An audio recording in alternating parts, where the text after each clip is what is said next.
Good afternoon, everyone, and welcome to the final session of CaraConference 2020, HIV Now and Next. Before we dive into today's session, I have a couple of slides I'm going to go through. And I'm Adam Riley. I'm Caracole's Outreach, Education, and Testing Manager. First off, we've been having trouble with these slides, so I'm going to re-share my screen. Sorry about this, everybody.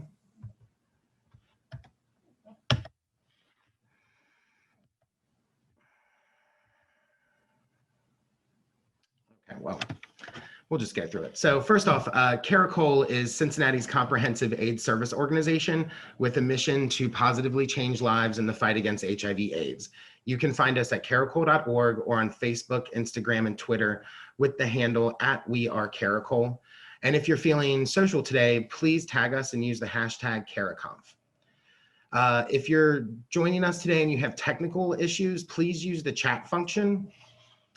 And if you have content-related questions, please use the Q&A function. We'll have someone monitoring both of those functions in Zoom throughout the presentation.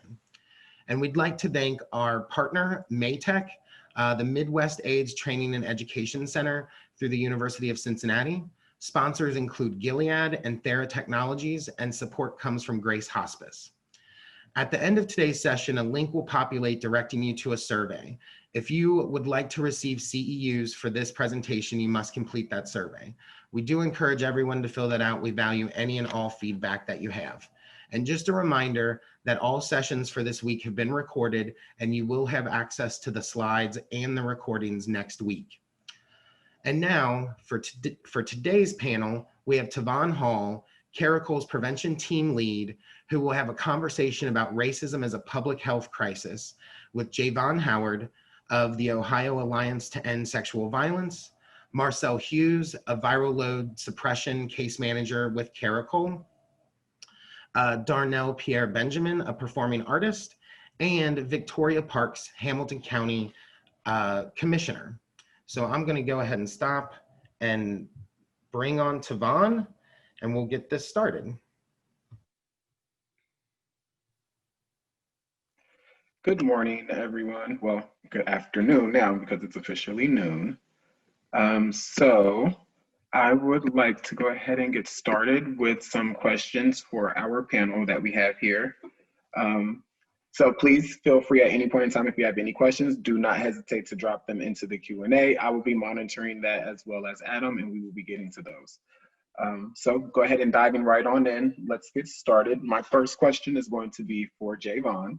And at any point in time after answering these questions, if anyone else on the panel would like to chime in, once that person is done, please feel free to. So Javon, starting with you.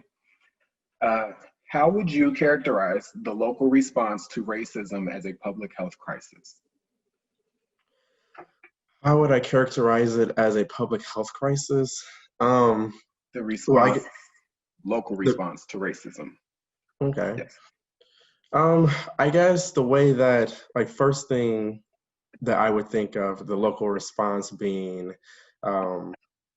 just focused around just the primary issues that are happening in the city. So one, police brutality, excessive use of force, just the use of policing in general and how it operates within our communities, the hyper surveillance.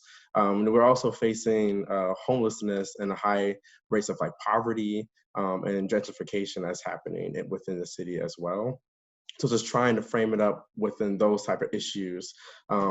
Those things are a public health crisis just for the fact that when we're talking about how people need to be able to live their lives, access to resources, access to education, access to employment, access to housing, safety, security.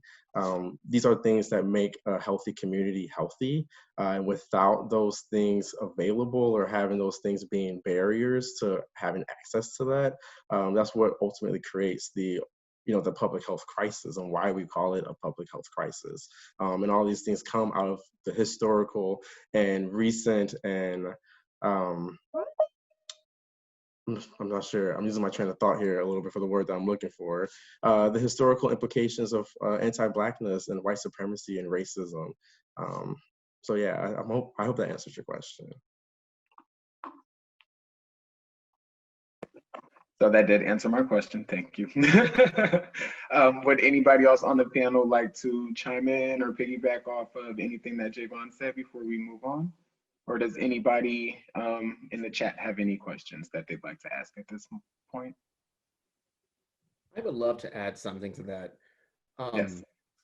Looking at right now, for example, being in the midst of this pandemic, I think it's been very telling as far as how people have responded and the connection of racism as a health crisis. I think about how when people went to city council and they tried to speak out and get a response and they got nothing. And all I kept thinking was, these are the people who are supposed to represent us. These are the people who are supposed to take what we're saying and put some kind of action to it. And so for me, that was a very telling moment in that being a very small way that the ignoring, the lack of acknowledgement, and how that will completely, obviously, permeate all throughout everything else. And so to me, that was the anchor of a lack of response.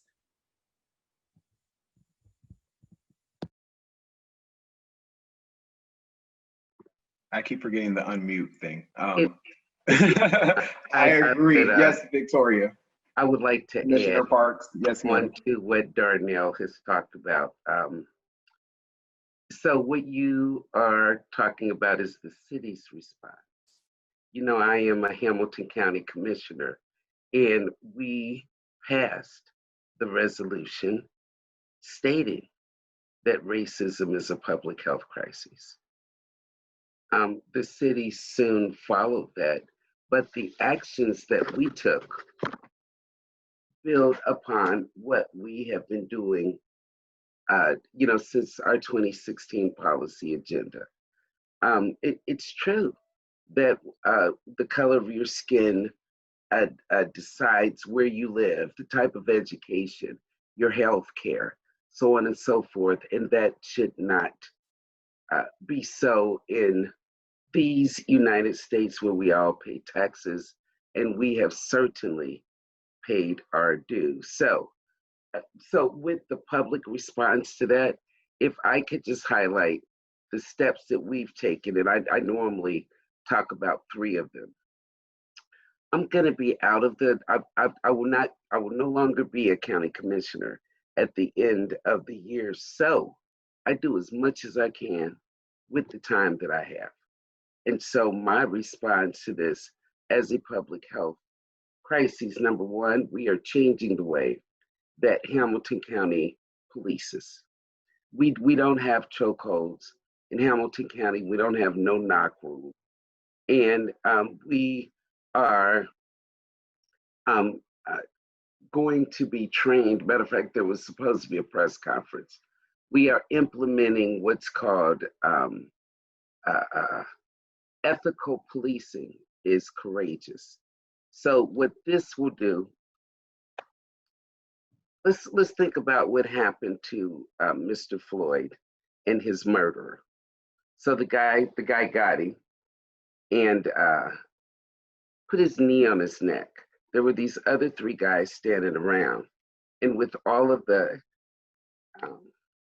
power structures, the systemic fear and crap that goes on, had one of those guys been brave enough to push him off because he cared about his humanity, this would not have happened.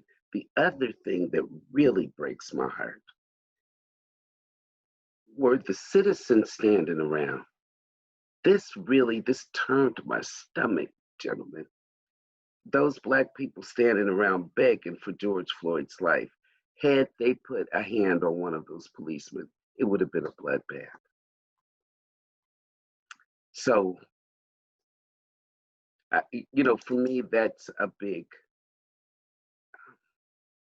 crisis. That's a crisis. You know, these people could have saved his life, but had they done it, there would have been more death. So anyway, so we're doing that. We are implementing the bystander training. And matter of fact, we saw it happen in Seattle, that first Sunday where there were protests, where the same thing happened. 2 police had a protester put him down. Somebody put their knee on his neck. His partner pushed him off. I hope he cared about the guy's humanity. But if he didn't, he cared about his partner, and everybody lived to see another day. And so we are going to retrofit this training over our sheriff's department and also expand it throughout the county, because it's not only pertaining to violence, this will also pertain in the accounting department. This will also be in procurement, where we're not going to watch somebody do something wrong. So that's number one. Number two, we are expanding our Office of Economic Inclusion to include equity. So what this means is we're going to take a look at the way that the county does business, the way that we disperse our contracts, and in the way that the money is circulated within the county. Commissioner Todd Pertin, in his 2016 policy agenda, came up with, invented that Office of Economic Inclusion. And so this is where the best bid that'll make money from the county is the bid that includes the citizens of Hamilton County. So because we are a percentage, the minorities are a percentage within our county, then because we can't do affirmative action. It's our policy that says if you want to do business with Hamilton County, you have to have minority workers. We want the best bid will be where the supplies come from Hamilton County. It will be where the workers are from Hamilton County. It's where that's warehousing is from Hamilton County, so that the money is stay here. Number three, that's attached to that is for the very first time, we're going to do a disparity study, which means that we will look at the way we do business. And when we find that it's jacked up, we're going to fix it. And the other thing is that we are working with the National Underground Railroad Freedom Center to present training. I'm not a proponent of sensitivity training. I think that you cannot teach ethics. And in order for each human to treat the other human with humanity, that has to come from a changed heart. And that will come from telling the truth about history. And so that's what we are doing. Ta-da. Thank you, Commissioner Parks. You're welcome. I think that's great. Actually, two things. So one, the next question is actually for you, so don't leave the screen. But before we get into the next question, a sidebar question that I wanted to ask you was about the county making Juneteenth a holiday. Did that yesterday. Yesterday? You sure did. Voted unanimously. I want to jump in my seat, but I know we're Go filming, ahead. so I won't. Hey, Thank you. we're jamming at the county. Thank you. And okay, so now that I got that out the way, moving forward with the next question that we have here. And with you retiring, congratulations. And moving forward with that, what would you like to see accomplished by local leaders in the next 5 years?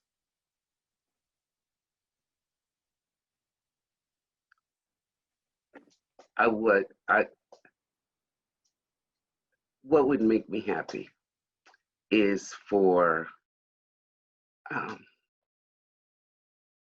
these programs to continue, for you know, Hamilton County and the city, we have so many projects going on. You know, we have to get through this pandemic, but you know, we're building a music venue. There's going to be a new convention center, a convention center hotel. There's going to be all kinds of things going downtown. By the way, I don't know if y'all know how bomb our down city is, our downtown is. compared to other cities. It's walkable. People love to come here. They love to come here and spend their money. What needs to happen with these projects is that the money and the projects and the work needs to be distributed fairly. When it comes to the convention center, you know, we could pick the same developers, but they're already rich. They was rich before these projects. We could actually change lives. We could, you know, if we got if there's not one Black developer, say that we put two companies together and had two companies develop something like the convention hotel or the convention center. It would generate generational wealth. You know how much money is paid for that kind of thing and the kind of prestige that goes along with it. It would change the trajectory of that company's future and put them on an entire different tier. That's what I want to see happen. And I want it to be a normal occurrence.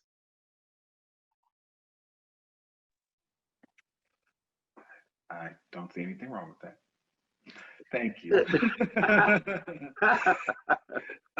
Would anybody on the panel like to chime in on what they would like to see within the next 5 years before we move on to our next question? Thank you again, Commissioner Parks. My pleasure. All right, well then, let me check our chat. We seem to be doing good down there. Awesome. So our next question is going to be for Marcel. Mr. Hughes, the question that I have for you is, in your opinion, what are the pros and cons of nonviolent protests?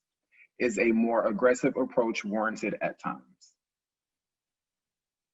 I think the pros of a nonviolent protest, of course, are the less occurrences of violence. But I think people sort of dismiss the effectiveness of protests as we see them happening now, which I have to admit, most of the protests we are seeing are actually nonviolent. I think a pro of actual violent protests is meeting the actual goal of protest, which is to raise awareness, to have voices that are typically not heard through the proper channels of change-making legislation, actually making them more heightened. Do I think that violent protest is the starting point? Absolutely not. I don't think what most people realize is whenever there is a violent protest, that is usually also not the starting point. Usually when it gets there, and typically people see that protest as they're not using other methods to raise their concerns, are usually those people who are existing outside of that experience of the people actually protesting. And so what I challenge people who might look at the protest now and say they should start somewhere else first, or there's another way to do this, to really investigate what really has already been done and how we actually got to that point. So thank you for that. The second part of that question is a more aggressive approach warranted at times?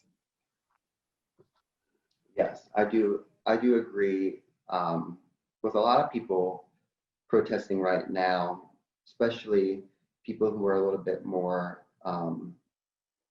pro-disruptive, to actually, I agree that it is warranted right now, considering that really statistically one per every 1,000 Black person will be a victim of violence through the police force. I think that statistic alone warrants a little bit more of a disruptive approach right now. Thank you. Does anyone else on the panel want to chime in on the pros and cons in your personal opinion of nonviolent protest and our aggressive approach warranted at times. I saw Darnell took his camera off of mute, so I'll let you go, sir. You know, at the core, what protesting is, you know, it is a demand. It's somebody saying, hey, I need you to listen to something. And one of the big challenges we have is that if people aren't listening, you have to keep finding new ways to get them to listen, right? So I think one of the pros about nonviolent protesting is that it opens the door to more people potentially being able to take in that information. But the problem is they have to be in a space to take in that information. And so that's why the progression ends up going sometimes towards aggressive protesting. Like I think about aggressive also can mean a lot of different things. I think about that young woman who, while Cranley was having his meal with his family, and this young woman goes up and she grills him and asks questions. I think that is equally aggressive, even though it's not violent, but there's a violence to the way she sort of took space and said, no, I demand to get an answer because I've tried asking you from a distance and that's not working. So I got to be in your face. So for me, I mean, I think it's always about, are people listening? And if they're not listening, then you have to progress towards another means. I mean, it's that whole concept of objective. Whenever you have something you need to achieve, you keep trying different ways to make it work. And if people are still not listening, I think about how there's so much response to the very few cases of looting or destruction, and the focus immediately goes there. And I'm over here like, oh, so you didn't listen to any of the other stuff that was happening though, but that's the focus. So for me, it comes down to a balance of, if they're not listening, what else can you do, you know? I also think people underestimate the actual violent nature of the whole system. People seem to think that the protest is violence, but ignore that the actual system is also very violent. And to really question like that really violence seems to be sometimes the only method to actually change anything. And that the violence is actually taught to people protesting through violence by the actual system itself. And so violence was the reason that we are here. Does that make sense? That does make sense. Thank you. All right. As I'm looking in the chat, I don't see any questions. Oh, yes, Javon. Yeah, and so I'm trying to think of a like really concise way of like answering that question. Mm-hmm. So what I'm kind of trying to come up with. So I'm an abolitionist. Mm-hmm. So the way that I think about this system, I think about the violences that we are operating within in this system is kind of like a thought exercise of conceptualizing it as like a slave ship. When you're on a slave ship and you're on the trajectory headed towards annihilation, you're suffering when you're on that ship, you're being abused when you're on that ship, you're being incarcerated, you're a slave on the slave ship, and you're always headed towards annihilation. Whether that looks like taking away food sovereignty, whether it's headed towards a place where your health, housing, education, all of that, or just death, right? Annihilation. If we are on the slave ship, we're on this ship, how do you get off? What is an appropriate way? If you were on that ship, what would you do to get off of the ship, right? That's what protesting is. It's taking over the ship.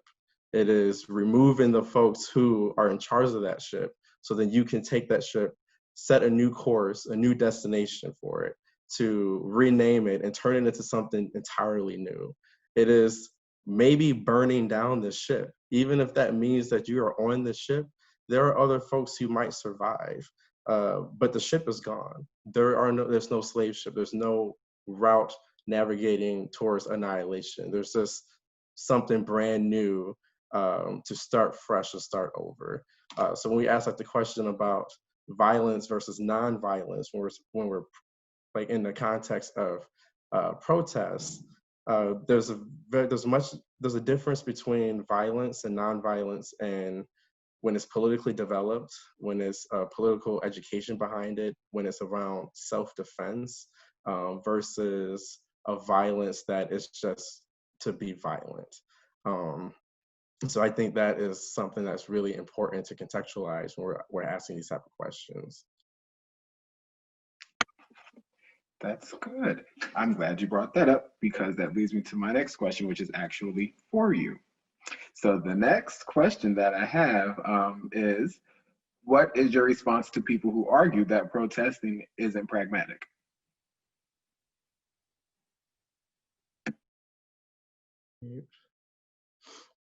So yeah, so a lot of folks find it to be unpragmatic, might feel like it's not useful. And of course, you know, even those of us who do go out and protest, we can also find ourselves feeling that way as well. And we're up against white supremacy, right? This is a 400-plus-year-old project that is ever evolving, has been evolving since the inception of this. Many of us have only been on this planet for only a few decades. No one really knows 100% what works and what doesn't work. But what do we have to lose? What is at risk, or whose lives are at risk when we don't show up and show out? If you have resources you have economic power, you have political power, if you have social power, of course, use those things to make the changes, but not all of us have those things. Some of us only have our minds, some of us only have our bodies. And so those are the things that we're offering in order to protect the folks that we love, to show up for our communities. And so it may feel like it's unpragmatic, but like what Darnell was saying, it's the voice and the language of the unheard. It's about trying to be heard to get the rights that we already should have. It's about getting access to the resources that we should already have. It's about feeling safe and secure in places where we live. Like this is our home. This is where we grew up. This is where we work. This is where we have family. This is where we congregate. We shouldn't wake up any moment of the day feeling like we can't just be healthy and happy and respected and to be treated with dignity. And when those things are taken away from us, you know, you respond accordingly. And that looks very different for different people, but at the end of the day, it's about just trying to get justice for injustice.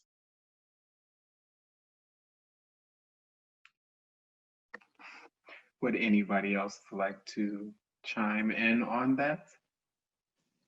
As far as protesting isn't being pragmatic, well, isn't pragmatic, I should say. I'll add that that's good stuff. I agree. Good.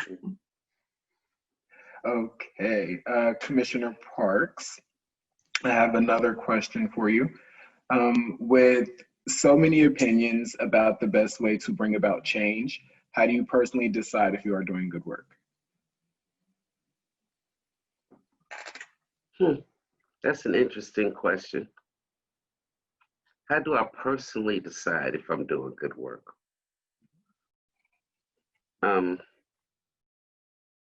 I would say that the process I go through is to look at the culmination of my experiences. You know, I've been Black for over 60 years. You know, what I say frequently is I'm the second generation out of slavery. My grandfather was born on a plantation in Tennessee. And so what I do is work to make them proud. And also to make Todd Pretend proud. That is really the way that I decide. You're muted. Thank you. That's awesome.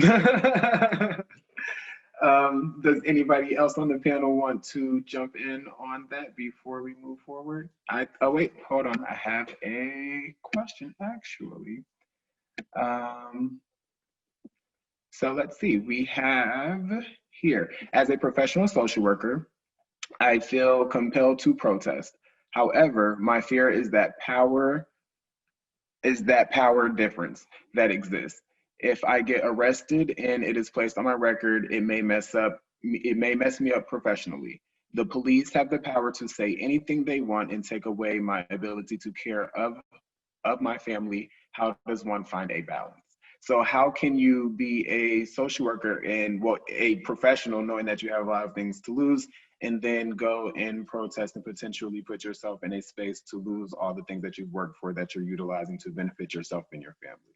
So I'll leave that open to the panel, and I will mute myself because I see Javon and you, Commissioner Parks, ready to say something. So I'll let you go, and then Javon, you can. That's good trouble. That's good trouble. You know, that's when you have to make up your mind what you are willing to sacrifice. That's all I got to say about that. I've been arrested, I've been in jail, and when I'm asked about it, I tell them I did it protesting. And your mama.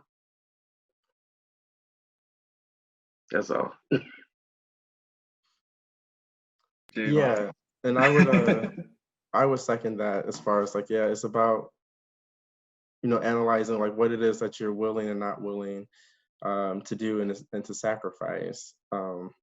Protest is not the only way to make a difference. It's not the only avenue that you can take to show up for your community, to try to push change and to make a difference. Because that's real. That's a real lived reality of basically everyone. Like, we all have a lot that we can potentially lose when we go out protesting. And so, like, that's incredibly fair and valid to be worried about those things. And so ultimately, again, it's just really about just identifying like where can you show up the best. So those of us who are able to go out and protest, who maybe have some stability with our jobs and our positions, who may have certain kinds of like social, political power where we're able to stay protected, or we're willing to lose what we have for what we believe in. It's about finding what works best for you. You can come and drop off supplies. You can, help with medical supplies. You could bring food and water. You can donate to organizations. You could provide emotional and spiritual support and healing spaces for folks who are out there protesting, because this work can be incredibly exhausting. Maybe you can open up your home for folks who might be out protesting and trying to get away from someone. Maybe just like have like a refuge space, provide transportation. Vote, petitions. There's so many different things that you're able to do to be able to still show up without having to physically put like your body on the line, or having to physically, put anything at risk that you may not want to put at risk.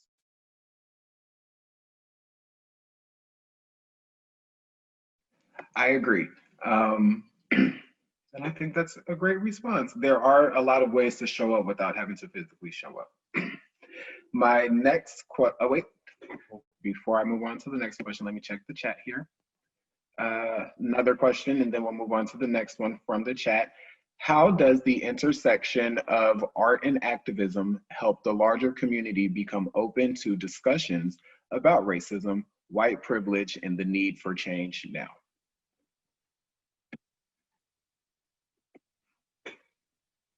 Can I hear that again? Because that is a delicious question. Sure. Okay. How does the intersection of art and activism help the larger community become open to discussion about racism, white privilege, and the need for change now? Oh, that is rich. So, all right, little background. Primarily what I do as a performer, or what I did as a performer, was classical theater, specifically Shakespeare. And in that world, I was surrounded am surrounded mostly by white people. And audience-wise, there is a certain, there is a general, collectively white people on, I would say, middle class and up, um, very, that's kind of what the world is, right? Now, what I decided some years ago is that while I love that and my passion for classical theater and the language and the large stories, it became very apparent to me, even things like, plays like Othello, which most people will think of, oh, black guy, you would love to do that role. I actually hate it. I think he's awful. And he's written in from the perspective of a white man. And so I guess what I'm getting at is that I had this revelation and I decided, and I needed to have more activism in the work that I do. Everything from conversations, like thinking about how when I first started working with Cincinnati Shakespeare Company, I was the only Black person, whether that's in the cast, on the backstage, the crew, the designers, the staff, I mean, across the board. And what started happening for me internally is that I started having these conversations with people saying, hey, what about this? What about that? And over the years, I started seeing an evolution of more Black people in the circle. And I know for me, what I've been able to do in shaping these circles that I'm in is then get a platform and opportunity for people to throw projects at me and put me in leadership positions with projects. And what that has eventually done is allowed me to then invite more people to the table who look like me, and not just from the perspective of Blackness, but also from queerness and breaking even the whole cis thing and seeing more diversity as a larger thing. And for me, what arts activism is, I've always decided that when you do arts activism, it is like you are a secret education assassin. That's kind of how I look at it, because it's slipping through the back door. It's being able to showcase something, hopefully in a way to where people can relate to it, so that way it surprises them. Because one of the challenges we always talk about in the arts is, how do we get people who need to see this show to see this show, right? And I don't think we've cracked the code on that. I think that's still something that we're still trying to figure out. But what I've learned is that the best way that has been working for me is by asking questions, like even thinking about the people who think of Black Lives Matter as some, everybody keeps going to the whole socialist thing, or even not even just that, but the political thing. And I always just ask simple questions like, so do you believe that Black Lives Matter? I don't care about what you think about it as an organization. Can you answer the question? Do they matter? And that's sort of allowed me to find that balance in really getting people to ultimately show themselves. So yeah, I mean, for me, arts activism is, as I said, it's that secret education assassin way of sneaking in the back door and surprising people. And also not even just surprising them in terms of material and content, but surprising them about themselves. Because I've had friends after seeing shows have experiences where they learned they had some biases that were lodged in the subconscious, which at the end of the day, that's most of these issues. It's all subconscious, because yeah, those are the worst ones also too. Thank you for that. Actually, you answered one of the questions that I had for you within doing that.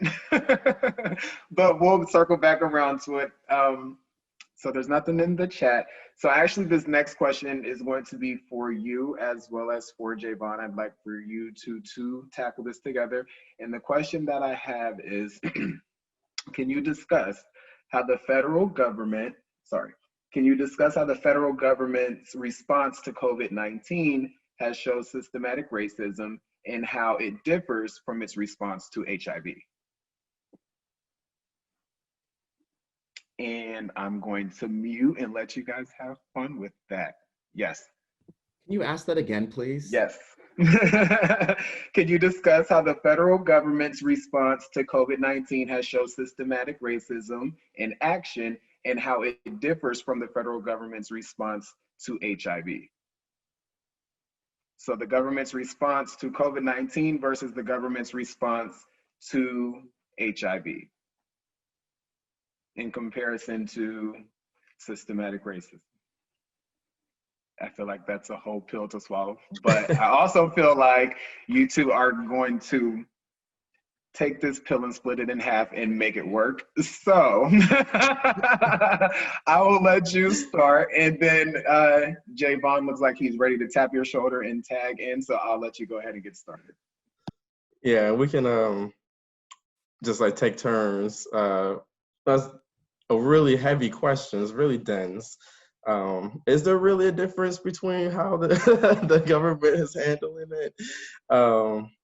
Just like, so we see it, the response being very lacking. And I think that's something that we all can agree on, you know, with the taking so long for folks to implement stay-at-home orders, for taking so long for folks to really disseminate the proper education and knowledge about what is going on, like what COVID-19 is, what the symptoms are, you know, how can you get it, you know, making sure you're protecting yourself, providing PPE, and then also providing testing, like the lack of testing sites, taking so long to get the testing sites set up, even just the way that some of them operate, all shows just like overall lacking performance in how our governments and the state has been able to respond to a pandemic.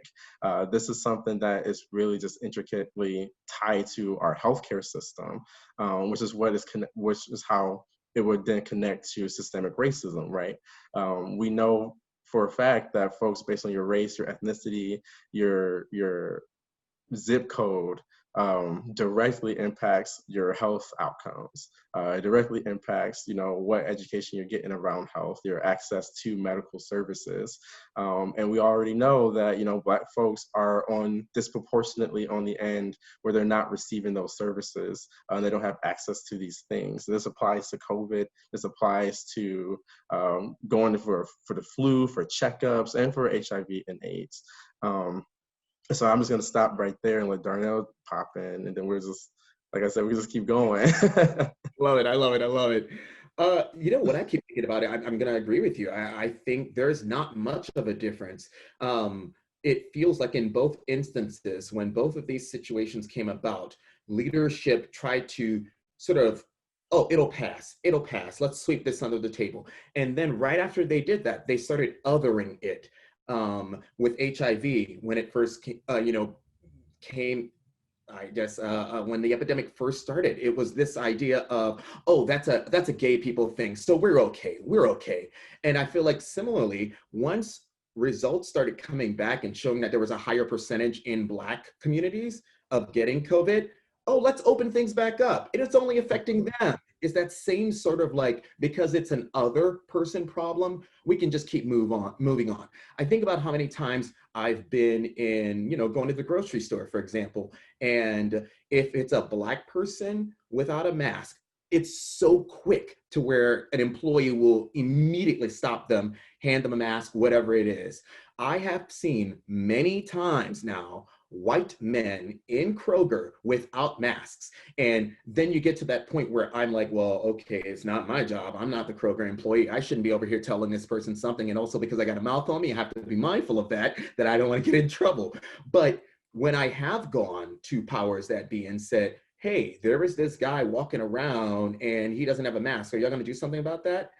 You know? And so I think about seeing these instances like that, it feels like it's that same situation. It's the other thing. It's like, it's only like the mask situation seems to only be a problem in situations where I see when it's a Black person.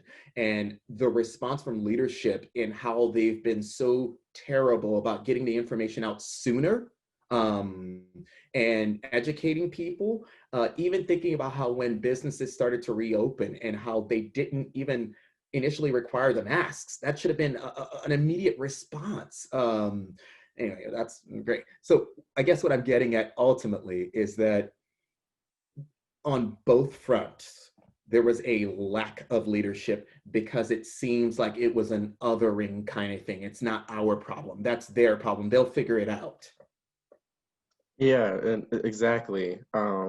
Because when we look at it, once again, like disproportionately, it is Black folks who are contracting the virus, who are disproportionately dying from the virus. Even at the same time, while there's a movement among white folks who refuse to wear masks, who don't want to use PPE, who have actively gone to courthouses and protested. You know, while we're talking about like what the difference between violent and non-violent protests, armed, going in armed to protest, not wearing masks, not wanting to stay at home, you know, asking for things to be opened back up, for them to go back to work, for them to go to parties, for them to go to the bars. How is it possible that we have a whole population of folks explicitly not taking the virus seriously and still are not being disproportionately impacted by contraction, who are not disproportionately impacted about not having access to medical services? So like how that kind of like is similar also, again, differing from like HIV and AIDS, it's like the conditions of the environment that produces these discrepancies and that produces the distinctions between the two. We know like the transmission between like Black folks within the community is because of the dating pool is a lot smaller. You know, that's one of the main factors because of racism, because no one's trying to date Black folks, no one's trying to sleep with Black folks. And so the dating pool is a lot smaller, where white folks have a wider dating pool to have access to. And if they do contract the virus, then again, like, you know, access to healthcare. So it's just like seeing these things collapse on top of each other. And ultimately, it's also just incredibly disappointing. And even thinking about like, you know, access to healthcare, like, so the virus has really gone the gamut through my family. A lot of people have contracted it. I've lost a couple people, and the common thing that I'm hearing, for example, from two of my aunts who have had the virus and now they're on the other side of it, is these lingering issues that they're having. And the doctors are telling them, well, there's nothing we can do. And because they've heard that all their lives, oh, there's nothing we can do, there's sort of this mental thing that's happening where they're accepting that there's nothing they can do even. And so there's this sadness that comes with that, because they've now resigned themselves to, this is something I'm gonna have to deal with for the rest of my life. I can only take 10 steps without almost passing out, you know? And I feel like I never hear that from white people and white friends that I have, that they've gone to a doctor and they've been told something just as simple as dropping, there's nothing we can do, sorry. You know, so I think about that side of it too. It's the mental health side, that cycle of what goes in your head, where you start to accept that this is my reality and there's nothing I can do. And hence, back to what we were saying earlier, that is why we protest. Yeah, there's a lot of distrust with when you're speaking with doctors a lot of time that we see within the Black community. So like, yeah. Well, thank you two. I knew that would be the perfect question for you guys to ask. Yes, Marcel. Oh, Oh. well, I wanted to point out, I appreciate Javon saying that there's really no difference in how the government handled COVID and HIV, but I think we sometimes focus on the initial response from the government, not really bringing attention to how the government is responding now to HIV, specifically as it relates to Black men who have sex with men. And I want to put the focus on something we have to always do at Caracole. We're given a form by ODH. A case manager or a prevention specialist will look at that form and say, a client is not going to hear this question well if we ask it the way we ask it. And I bring up specifically the acronym MSM and how we throw around that term so loosely when we talk about this problem, just how the media throws around the statistic that Black people are going to be disproportionately affected by COVID, without bringing enough attention to the context of the identity. And so when we look at MSM as an acronym and we put that as a risk factor on someone's sheet as to how they've contracted HIV, but not also bring attention to the factor of identity of that person also being Black, I think that clients especially can see that as something adding to a shame and also perpetuating racism as how they experience it within not just maybe our agency, but every ASO in our country. Specifically, when we sort of focus too heavily on the sexual nature of HIV, like questions like, how many people have you slept with? Are you the top or the bottom, without so many words? It actually sort of shames that person into how they've contracted HIV. And I think we have to be better at, as case managers, as providers, at really digging into the experience of Blackness and how that also contributes to higher HIV rates, and also the experience of Blackness and how that contributes to higher proportions of COVID within Black communities also. Because we really have no, in a research base, we really have no context for Black men who have sex with men outside of their sexual identity. And when you don't have context, you don't have evidence-based practice. And if you don't have evidence-based practice, how are you confidently giving care to this community with the knowledge that you are doing the best work? Thank you, Marcel. If you don't mind, Yes. I'd like to introduce this. Yes. I have never seen a response like this response to COVID-19 in my entire life. They flicked the switch. People went home. They shut everything down. I've never been quarantined. And we got money. You know, they sent checks in the mail. And actually, I think that they made the case for reparations. I think that their response to COVID-19, you know, and the reasoning was that Americans are affected through no fault of their own. So they shut everything down. I'm still working at home. You know, essential workers, I have never seen anything like that ever. So I just want to offer that perspective in the difference. And I was around when HIV came, you know, with that disrespectful panic that occurred. And and thank you. I'm so glad you added that. But I think where I struggle is that, you think about the whole essential workers thing, and a large percentage of those essential workers are Black folks that I know who had to go to work immediately. Right. And put themselves right in the middle of everything. And I know a lot of those people who did, because of their jobs, ended up contracting it. And I think about the many businesses that have lied about cases and not being open to say, hey, we have to shut down for a bit because we have employees who are getting infected. And Yeah. Right. It just occurred to me about the different response. I've never seen a response like this one to COVID-19. And just to add really quickly to that, and I appreciate you bringing that up, just like really quick, that also the fact that we are able to shut down things and we're able to have the government send us money, even though it really was not enough money for most folks. Hey, and it's our money. It's our money. He didn't give you nothing. That's right. your. Well, the point I'm trying to make is that, things could definitely operate much differently in this country in the way that they do. That people can work from home if they need to work from home. Like, we are able to do that. Like, the government does have money to send us if we are in an emergency and we need money to be sent to us. So there's just a lot of things that have happened within the pandemic and how it shifted the way that we live and the way that our culture kind of like operates on a day-to-day. That shows that a lot of times that we could do a lot better and we're just choosing not to.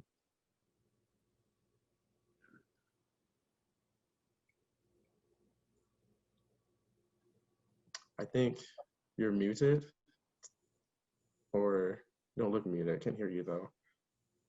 Guys hear me? No? Unmute. Okay. Can everyone hear me? Yes. Yeah. Awesome, so awesome. So I'm going to get into this last question, and hopefully it answers the question that's in the chat from Tanisha, and I hope I'm saying that right, please. I don't like to butcher anyone's name, so I hope I'm saying that right. But Tanisha has a question in the chat, and it relates to the last question that I have, which is actually for Commissioner Parks. So the question is, what do you think individuals can do to affect change and begin the process of dismantling systematic racism? And I'd like to start with Commissioner Parks, and then I would like for everyone else to chime in, as this being our last question. And hopefully this will answer Tanisha's question that she has in the chat as well. Can you repeat the question? Yes. So what do you think individuals can do to affect change and begin the process of dismantling systematic racism? So Commissioner Parks, can you lead us in that? And then the rest of the panel can chime in, please. You know, Black folks have been fighting this fight for 401 years. We can't do it alone.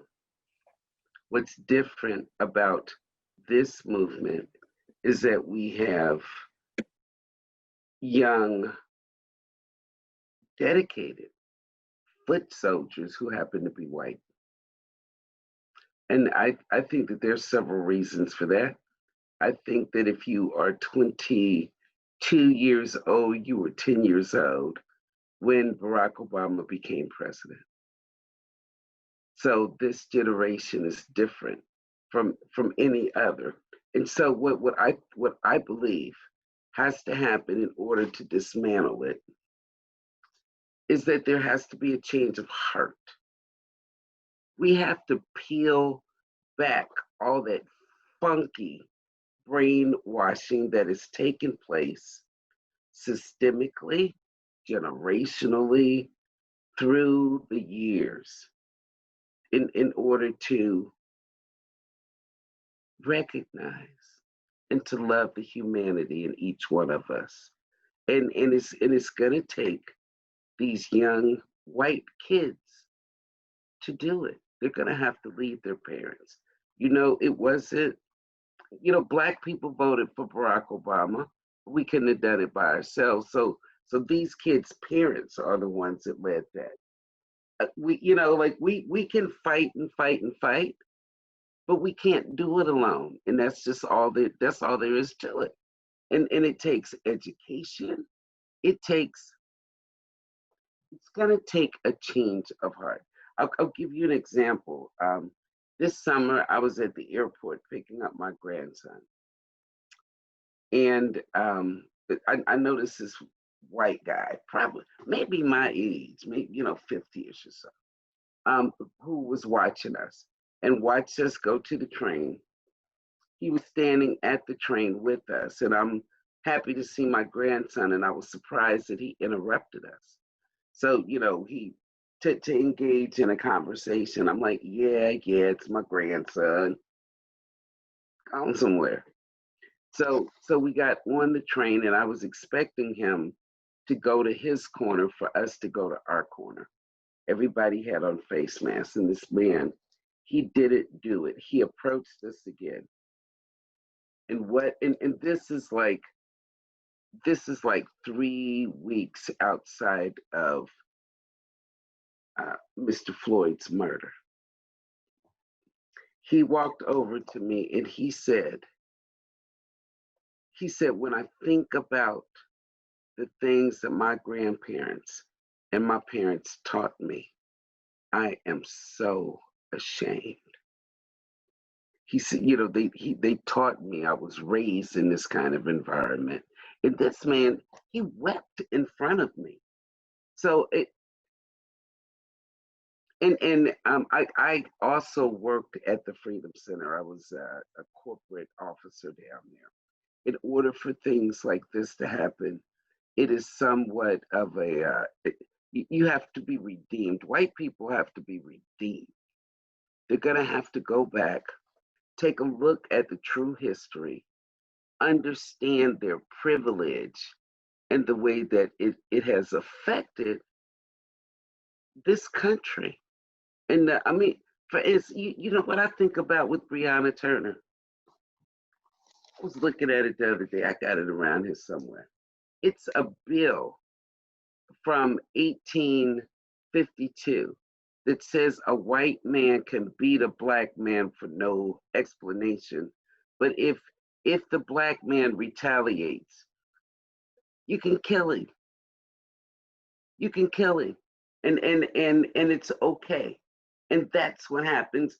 And that's what they wrote, and that's what has to be undone within their heart. That is a depraved heart that looks at a human being and does not see the humanity or the God likeness in them. They look at a black man and they don't recognize anything in him. So that takes a change of heart. That's what has to happen. Thank you, Commissioner Parks. Darnell or Javon or Marcel, would any of you like to chime in? I think if any. Oh, okay. Me? What did you say? Pardon? Oh, it's me? Okay, great. Yes. I think it's about acknowledging. I think about right now, I have a lot of white friends who are going through a hard time because they are suddenly having to reckon with the fact that their parents are racist or their grandparents or their friends. And there's this fear of, I don't know what to do. I love them and I don't want them out of my life. I don't want to lose that relationship. And if anything, I think what I keep telling people is that, okay, well, great. Now that you acknowledge there is a problem, what are you going to do about it? Because if you're going to sit back and say, I would rather that relationship live under a lie and a veil, that's not a healthy relationship. So if you really love those people enough, you have to acknowledge and you have to have the conversation. So that's my thing. I keep telling people to have those conversations that are ugly and that are not fun. I've lost friends over the past, I'd say 5 years now because of these kind of things. I've had friends also who were in my life and I cut them out after we got to a point where I was like, okay, you don't get it yet, so I need to remove you. And they've come back in my life with this recent version of the movement where they're like, you know what, I'm so sorry. I didn't get it at the time. Now I do. So I think it's about, we have to acknowledge and we have to have those conversations and we have to challenge people because I mean, that no change happens without a challenge and no change is pretty. Agree. Javon or Marcel, before I get to this last question, because I thought that was the last question, but I have one more, guys. Sorry. I think mostly white people are having to deal with a certain amount of race-based stress that they've never had to deal with before up until recently. And when they have dealt with it, it's very temporary. And like instances of like random things. Like yesterday, I was, even though of course I'm not white, I was yelled at in a park by a person. He said some very like crazy things with me and I was with a white person. And so I think white people experience race-based stress in that way, but not necessarily this long-term stress that of course Black people are experiencing. And so what I'm noticing mostly is the difficulty white people are having as far as dealing with the specifics feelings of shame and guilt.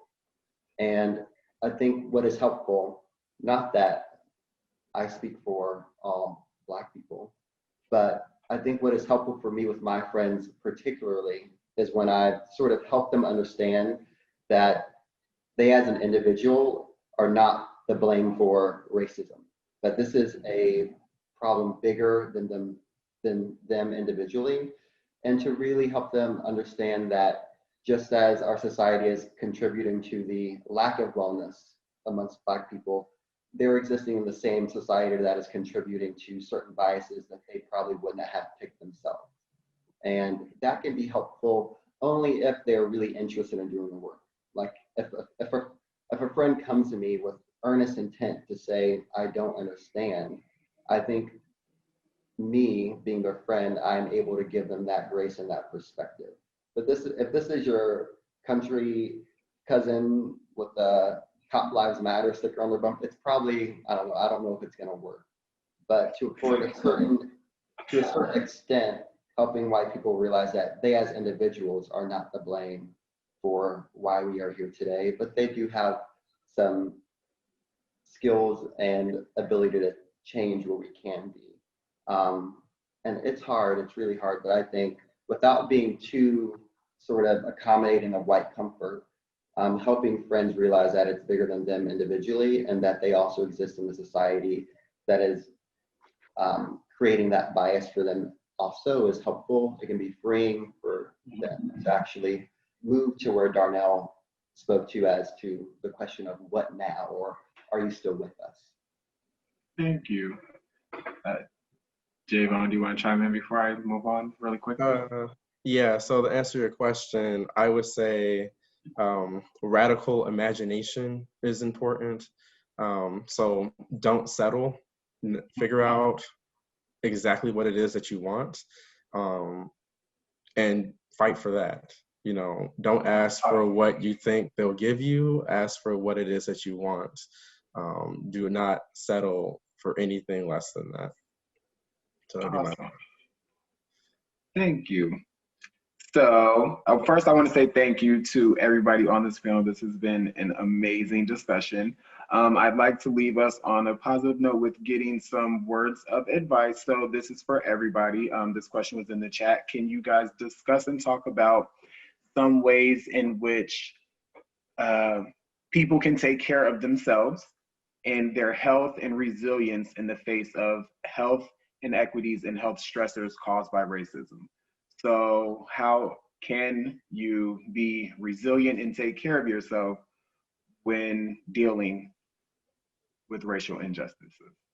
How is it that someone can go through these things and then take care of themselves? What advice do you have? What support would you offer? What would you have to say for that? To let us know how to move on forward after this type of conversation and just in general, because once this is over, there's no telling what stressor might lie outside that door. So I'll leave that open to the panel. And if you have to get off, please go ahead. And I know everyone has meetings and stuff.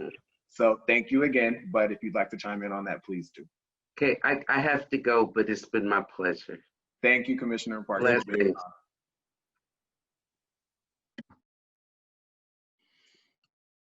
I think, you know, one thing that's helpful for me that I have to do every now and then is track my journey, just to trace back.